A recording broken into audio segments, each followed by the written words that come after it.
भैया, दीदी, मेरी छोटी बहन बाहर है। कृपया थोड़ा सा खाना मिल जाएगा? तेरी औकात यहाँ खड़े होने की भी नहीं है। किसी को बुलाओ, इससे छुटकारा दिलाओ।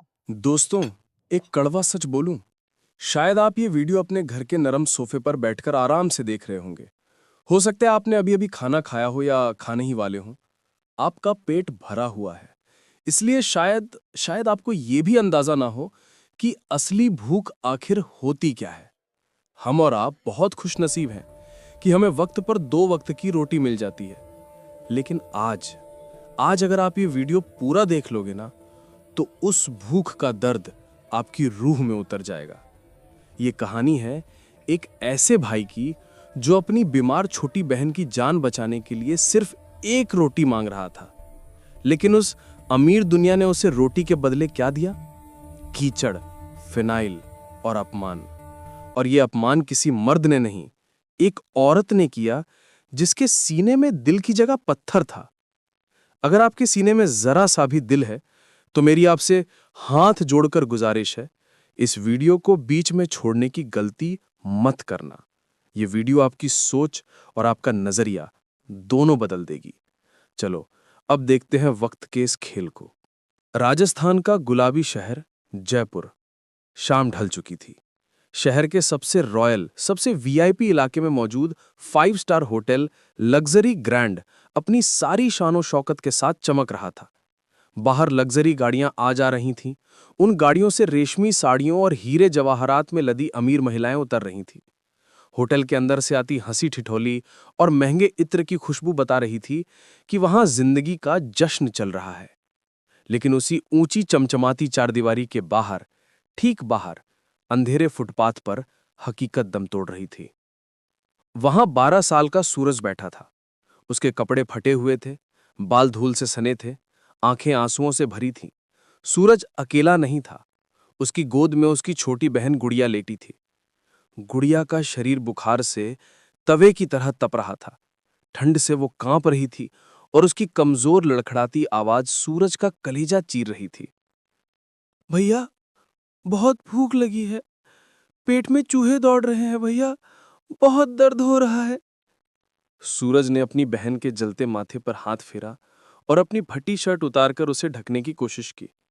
उसकी आंखों में बेबसी का समंदर था। रूंधे गले से बोला, बस थोड़ी देर और रुक गुड़िया, मेरी जान, मैं अभी तेरे लिए खाना लाता हूं, फिर तुझे दवाई भी खिलाऊंगा। डॉक्टर ने साफ साफ कह दिया था, खाली पेट दवाई दी तो बच्ची की जान जा सकती है। और पिछले 2 दिनों से इन दोनों ने पानी की एक एक बूंद के सिवा कुछ नहीं चखा था। तभी सूरज की नजर होटल के साइड गेट पर पड़ी। एक वेटर बड़ा सा डस्टबिन लेकर बाहर आया और उसमें मेहमानों का बचा खुचा खाना, ताजी ताजी रोटियां, चावल, पनीर की सब्जी डालकर चला गया। सूरज की आंखों में चमक आ गई। उसके लिए वो जूठन नहीं, उसकी बहन की सांसें थीं।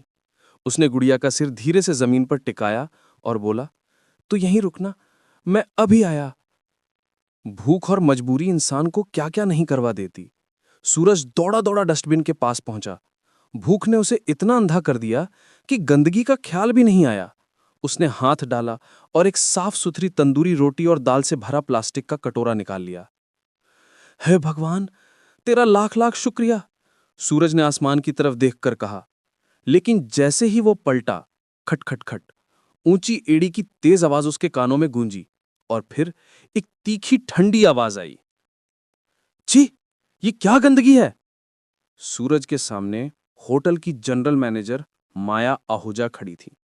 महंगी साड़ी, डार्क मेकअप, बदन पे इतना परफ्यूम कि गरीबों की बू भी उन्हें ना छू सके। वो सूरज को ऐसे घूर रही थीं जैसे वो कोई इंसान नहीं, नाली का कीड़ा हो। सूरज सहम गया। हाथ में वो रोटी थी। कांपती उंगलियों से फुटपाथ की तरफ इशारा करके बोला, मैडम, वो मेरी बहन बहुत बीमार है, दवाई खानी है पर पेट खाली है। प्लीज मैडम, ये जूठन ले जाने दीजिए, वरना वो मर जाएगी। माया ने नाक पर रुमाल रखा और दूर लेटी उस बच्ची को एक नजर देखा, लेकिन एक औरत होते हुए भी उसके अंदर ममता नाम की चीज नहीं जागी। घृणा से बोली, बीमार है तो सरकारी अस्पताल ले जा, ये लग्जरी ग्रैंड है। तुम जैसे सड़क छाप भिखारी यहां खड़े होकर मेरे होटल का क्लास खराब करते हो। मुझे उल्टी आ रही है तुम्हें देखकर, फेंको ये वापस। सूरज के आंखों से आंसू लुढ़कने लगे। वो माया के पैरों में गिर पड़ा, उनकी महंगी सैंडल छूने की कोशिश की। मैडम, आपके पैर पकड़ता हूं, मैं एक मां को खो चुका हूं, अपनी बहन को नहीं खोना चाहता। मुझे मर लो, लेकिन ये रोटी ले जाने दो। माया ने झटके से पैर पीछे खींच लिया, जैसे कोई गंदी चीज छू गई हो। दूर हट, खबरदार जो मुझे छुआ, मेरी सैंडल गंदी कर दी। और फिर माया ने जो किया, शायद कोई डाइन भी ना करे। पास में सफाई कर्मचारी की बाल्टी पगी थी, फिनाइल और साबुन का गंदा पानी। माया ने वो बाल्टी उठाई और सूरज के हाथ में मौजूद रोटी दाल पर पूरा पानी उड़ेल दिया। बस इतना ही नहीं, उसने डस्टबिन में बचा सारा खाना भी फिनाइल से डुबो दिया। अब वो खाना जहर बन चुका था। रोटी कीचड़ और फिनाइल में घुल गई। सूरज सन्न रह गया, उसकी चीख गले में अटक गई। उसकी बहन की उम्मीद, उसकी भूख का इलाज, सब कुछ उसकी आंखों के सामने बर्बाद हो गया। माया ने क्रूर हंसी हंसते हुए कहा, ले, अब खिला दे अपनी बहन को। ये होटल रईसों के लिए है, तुम जैसे भिखारियों के लिए यहां की हवा भी हराम है। अब दफा हो जाए यहां से। सूरज कीचड़ में घुटनों के बल बैठकर फूट फूट कर रोने लगा। तभी सन्नाटे को चीरती हुई एक दमदार आवाज गूंजी, माया आहूजा। होटल के पोर्च में एक विंटेज कार रुकी थी। वहां खड़े थे कुंवर रणवीर सिंह, जयपुर राजघराने के वारिस और इस होटल के मालिक। वो आज अचानक निरीक्षण पर आए थे और अपनी कार से पूरा तमाशा देख चुके थे। उनका चेहरा गुस्से से लाल था। वो तेज कदमों से आए। माया के चेहरे की सारी हवाइयां उड़ गई थीं। सर, आप ये भिखारी। माया हकलाने लगी। रणवीर सिंह ने बात काटते हुए दहाड़ लगाई, शर्म नहीं आती तुम्हें?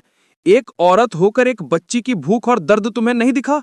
अन्न में भगवान बसते हैं और तुमने आज अन्न पर फिनाइल डालकर अपनी इंसानियत का कत्ल कर दिया। सर, मैं तो बस स्टैंडर्ड मेंटेन कर रही थी। भाड़ में गया तुम्हारा स्टैंडर्ड। रणवीर सिंह चिल्लाए। जिस जगह एक भूखा बच्चा रो रहा हो, वो जगह महल नहीं, जेल होती है।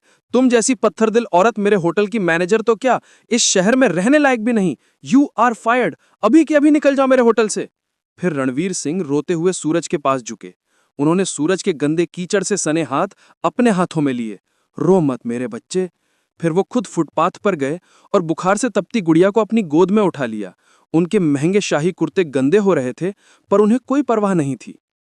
उन्होंने स्टाफ को हुक्म दिया, तुरंत बेस्ट डॉक्टर बुलाओ और इन बच्चों के लिए मेरे पर्सनल किचन से शाही दावत तैयार करवाओ। उस रात जयपुर के उस आलीशान होटल में 2 गरीब बच्चों ने वो खाना खाया जो शायद राजा महाराजा भी मुश्किल से खाते हैं।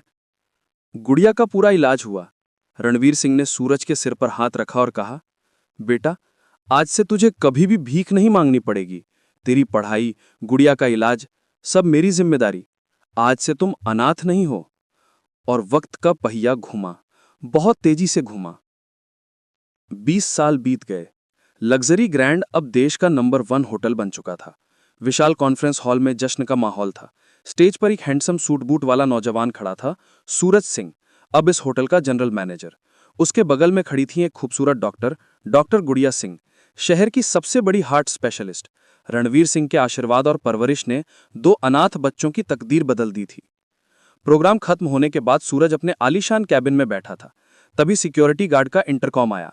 सर, हाउसकीपिंग के लिए एक बूढ़ी औरत आई है, बहुत गरीब और लाचार लग रही है, 2 दिन से भूखी है, कोई भी काम दे दो। सूरज ने कहा, उसे इज्जत के साथ अंदर भेजो। दरवाजा खुला। एक बूढ़ी कमजोर औरत अंदर आई। सफेद बिखरे बाल, जगह जगह फटी साड़ी, चेहरे पर झुर्रियों का जाल। कांपते कदमों से आई और हाथ जोड़ लिए। मालिक, माई बाप, मुझे कोई काम दे दो। झाड़ू पोछा बर्तन मैं सब कर लूंगी। मेरा बेटा मुझे घर से निकाल चुका है, खाने को एक दाना नहीं है। सूरज फाइल देख रहा था, लेकिन वो आवाज, वो लहजा सुनते ही उसका हाथ रुक गया। उसने धीरे से नजरें उठाईं। वक्त ने चेहरा बदल दिया था। जवानी और घमंड ढल चुके थे, लेकिन सूरज की आंखों ने उसे तुरंत पहचान लिया। ये माया आहूजा थी, वही घमंडी मैनेजर। जिस दिन रणवीर सिंह ने उसे निकाला था, उस दिन से उसकी बदनामी इतनी हुई कि कहीं इज्जत की नौकरी नहीं मिली।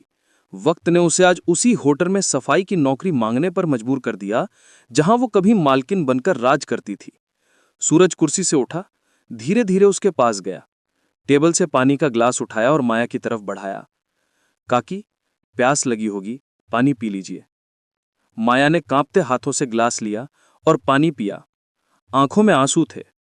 जुग जुग जियो बेटा, तुम बहुत नेक हो, भगवान तुम्हें तरक्की दे, सूरज ने हल्के से मुस्कुराते हुए कहा। नेक मैं नहीं, वक्त है माया मैडम। मैडम सुनते ही माया के हाथ से ग्लास छूट गया, पानी कालीन पर बिखर गया। वो डर से थरथर कांपने लगी। तो तुम मेरा नाम कैसे जानते हो? सूरज ने उसकी आंखों में आंखें डालकर कहा। याद कीजिए, 20 साल पहले इसी होटल के डस्टबिन के पास एक भाई अपनी बीमार बहन के लिए रोटी मांग रहा था और आपने उस रोटी पर फिनाइल डाल दिया था। कहा था ना, मर जाने दो अपनी बहन को, यहां गंदगी मत फैलाओ। माया का चेहरा भूरा पड़ गया। उसकी नजर सामने दीवार पर लगी फोटो पर गई, जिसमें रणवीर सिंह, सूरज और गुड़िया साथ खड़े थे। उसे सब कुछ याद आ गया। वो घुटनों के बल गिर पड़ी और फूट फूट कर रोने लगी। माफ कर दो साहब, मैंने एक औरत होकर ममता का गला घोट दिया था। मुझे मेरे पापों की सजा मिल गई, मैं नरक में जी रही हूं। मैडम सुनते ही माया के हाथ से गिलास छूट गया, पानी कालीन पर बिखर गया। वो डर से थरथर कांपने लगी। तुम मेरा नाम कैसे जानते हो? सूरज ने उसकी आंखों में आंखें डालकर कहा। याद कीजिए, 20 साल पहले इसी होटल के डस्टबिन के पास एक भाई अपनी बीमार बहन के लिए रोटी मांग रहा था और आपने उस रोटी पर फिनाइल डाल दिया था। कहा था ना कि मर जाने दे अपनी बहन को, यहां गंदगी मत फैलाओ। माया का चेहरा भूरा पड़ गया। उसकी नजर सामने दीवार पर लगी फोटो पर गई, जिसमें रणविजय सिंह, सूरज और गुड़िया साथ खड़े थे। उसे सब याद आ गया। वो घुटनों के बल गिर पड़ी और फूट फूट कर रोने लगी। माफ कर दो साहब, मैंने एक औरत होकर ममता का गला घोट दिया था।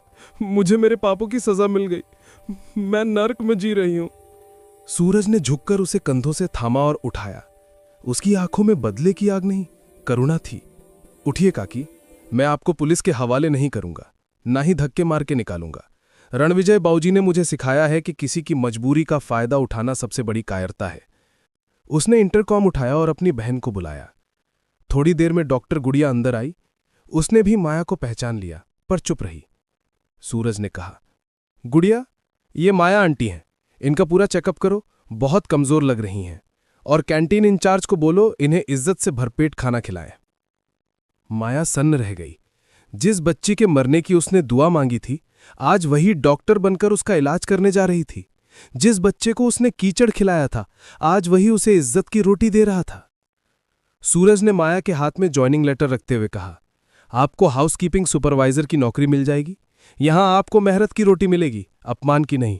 बस एक बात हमेशा याद रखिएगा, वक्त, गवाही और भगवान कभी भी किसी का भी रूप बदल सकते हैं। माया आहूजा सूरज और गुड़िया के पैरों में गिरकर रोती रही। उस दिन उसकी भूख ही नहीं, उसकी आत्मा का भी शुद्धिकरण हो गया। दोस्तों, सूरज ने अपना बदला थप्पड़ मारकर नहीं, बल्कि इज्जत और मदद देकर लिया। उसने साबित कर दिया कि ऊंचे पद पर बैठकर इंसान बड़ा नहीं होता, जिसका दिल बड़ा हो वही असली रईस होता है। कर्म की चक्की बहुत धीरे चलती है, लेकिन जब पीसती है तो बहुत बारीक पीसती है। आपको यह कहानी कैसी लगी? क्या सूरज ने उस पत्थर दिल औरत को माफ करके सही किया? कमेंट में जरूर बताइए। और अगर इस भाई बहन की कहानी ने आपकी आंखें नम कर दी हों तो वीडियो को लाइक और शेयर करना ना भूलें। जय हिंद।